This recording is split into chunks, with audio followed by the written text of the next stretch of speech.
Good morning guys, panibagong araw, panibagong video na naman nagbabalik for Brothers Vlog. Ngayon guys, nandito pala tayo sa bundok guys kasi yung uling natin guys, naluluto na guys. Kaya dadalhin na natin sa bayan para mabinta na. Tara, samahan nyo kami guys para kunin namin yung uling namin para punta namin sa bayan. Ito pala yung bundok namin guys.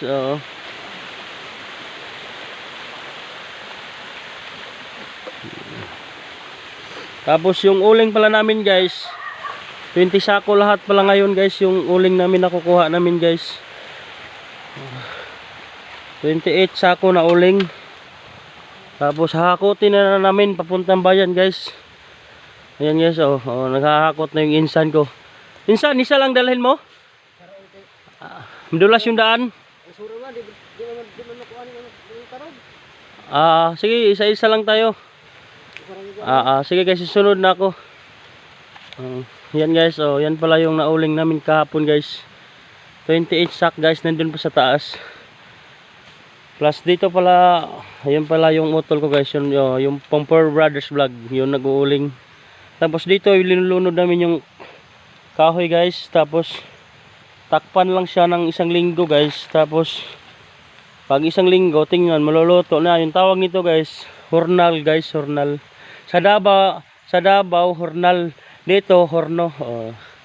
Yan guys, yan pala. Anong ginagawa mo dyan? For Brothers Vlog. Nagtatanim siya ng pipino guys. Oo. Yun nagtatanim siya ng pipino. Pupuntahan natin mamaya. Ayan guys, yan na uling namin. Tapos nandun pa sa taas guys. Tapos yan guys, ito kasi yung kagandahan ng probinsya guys. Kahit saan ka makalingon, maraming saging mo makikita. Ayan guys, nagugutom na kasi ako, kuha ko isa kasi kakain ako. Yung tawag nito guys, tundan, yun tundan. Hindi to pakol guys, yun walang liso. Tundan yan. Tapos ito yung uling natin. Tapos saka pagkatapos namin nag-uling guys, nagtatanim rin kami ng gulay. Yan nagtatanim kami ng upo guys. Nakaraang linggo yan tinanim, ngayon tubo na guys yan At sa utol ko rin, sa sobrang sipag, shout out sa'yo. Yan yung nagawa niya guys. Yung tawag niyan guys, hindi nakakaalam, balayan pala yan guys. Diyan pinapaakyat yung upo guys. Diyan pinapaakyat yung upo. Tapos yan malaki yan guys, yung upo natin. Tapos yung taas niyan guys, ano pa lang nakatanim sa taas, brother? Luya. Sa taas guys, luya rin yung tanim guys sa taas. Tara, samahan nyo kami guys. Punta tayo doon sa tanim namin na luya.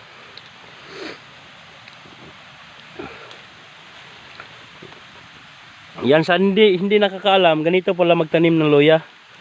Yan yung luya, kuha ka, malaki namang luya. Tapos gagayatin mo siya ng maliit tapos ilagay mo lang dito sa lupa. Tapos paglagay mo sa lupa, may sisibol yan, ganito tingnan nyo dito, ayan ayan siya, ito yan, sisibol siya. Ayan, pag sisibol lang ganyan, lalaki pa yan siya pag lalaki na yan, mga ganito na kalaki, pwede na itatanim natin yan. Ito maliit pa palakihin muna natin to.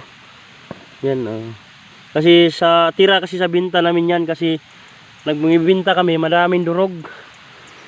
Kaya itatanim lang namin.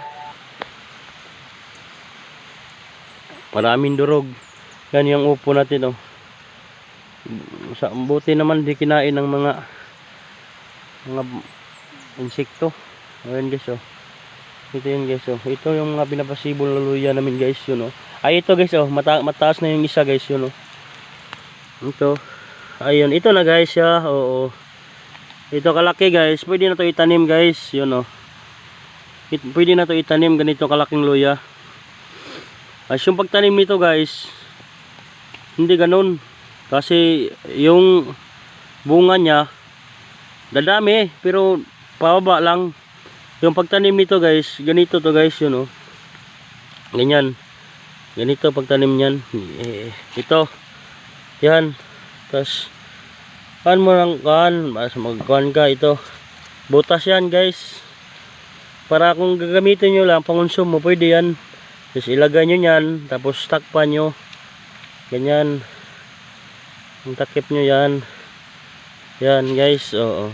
Tapos pag aabutin ng 1 taon yan guys, ang dami na yan guys. Hanggang dito na yan yung bunga nyan. Tapos isang piraso nito guys, bubunga ng mahigit 2 kilo guys.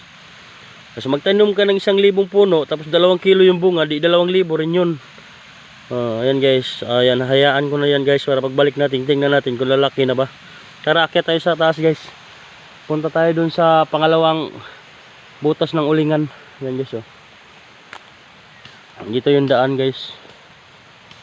Nandito pala ako ngayon guys kasi tutulong ako sa brother ko para maghakot ng uling papuntang bayan guys, para may pamili kami ng bigas.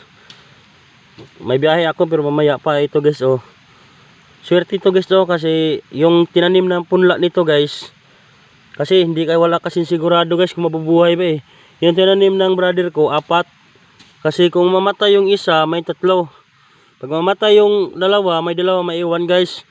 Kung wala talagang swerte mamatay yung 3, may isa maiwan. Ganyan magtanim ng gulay guys.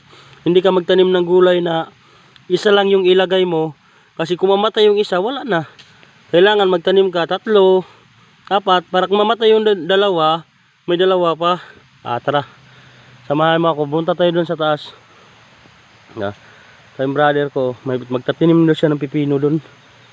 Yan yung uling natin guys sa primerong butas guys. Yan, oh. Akyat tayo dito.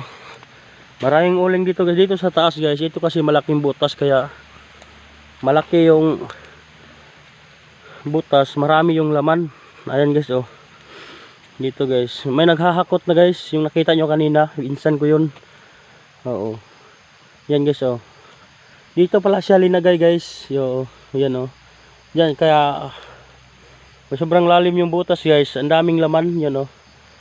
Yan guys, oh. Mainit pa yung lupa. Dyan yung lilaman guys. Linagay yung kahoy. Tapos tinakpan. Pagkatapos ng takip, hahayaan na lang. Tapos titingnan lang kung sisingaw siya.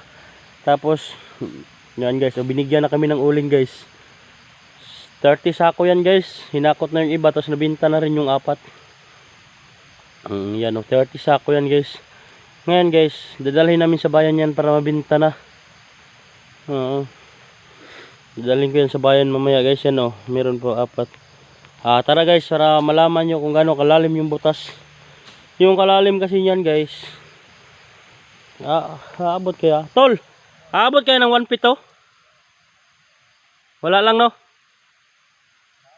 Yung taas, yan guys, aabot rin yan ng 1 feet kalalim. Tara, pupuntahan natin kung gaano kalalim talaga para makita nyo. Ito pala yung harvesting namin guys, oh. Sa gustong mag-order, PM lang, kasi ang tibay talaga ng uling na to. Kasi yung mga uling na to, kamito to guys, malalaking puno, pinuputol namin. Yan, oh, mamarakin kami kamito, yan, oh. Tapos yun pa yung tira guys, oh, yun, oh. Malalaki talaga sobra guys. Kaya yung uling nito guys, kung maglilitsyon kayo, sulit na sulit talaga to, hindi kayo magsisisi. Tingnan yung uling guys, ang lalaki, yun, oh. Ang lalaki ng uling natin guys. Yan, oh. Lalaki ng uling. Sulit talaga. Super. Yan, oh. Kung sinong gusto mag-order, PM lang.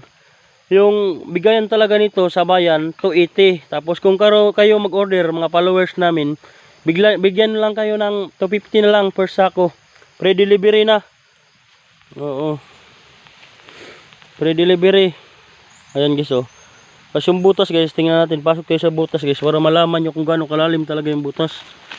Ayan guys, ito pala kalalim ng butas guys, oh. Ayan, oh, lalim talaga guys, yun, oh. Tapos ito pa guys, oh. Ito yung, oh, yan guys, oh. Yan yung nauling guys, oh. Tingnan nyo guys, ang laki, buong buo guys. Ang laki, sobrang laki talaga. Buong buo talaga siya guys. Kasi yung kagandahan nito sa hornal guys, kasi Pag tatabunan mo na siya, hahayaan mo na lang, hindi ka na magpapagod, magbabantay-bantay.